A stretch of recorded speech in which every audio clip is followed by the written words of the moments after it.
मधु में तो लेकिन क्वेश्चन पूछा तो आंसर देबे।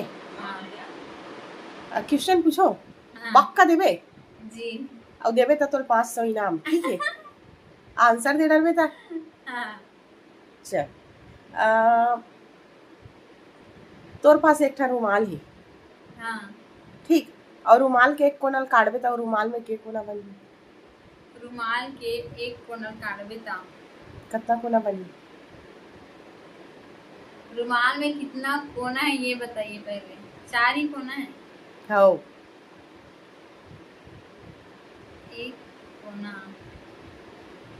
सोचने दीजिए थोड़ा से। तो संगवारी देख सकते हो इतना आसान के क्वेश्चन में इतना टाइम लगा दिया। जानत हो तो आप मन कमेंट में बता दो एक से पहली। 500 हार गए है ना?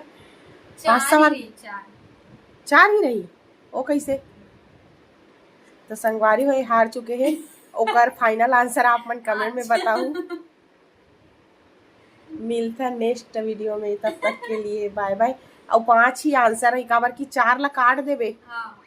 जिस तोर मोबाइल ला ही ले ले, एमे से एक ठन एला काट देबे तो ए तरफ ओई तरफ और एक्स्ट्रा को ना बन जाई ना। तो फाइनली 500 आप हार गए मधु जी, ठीक।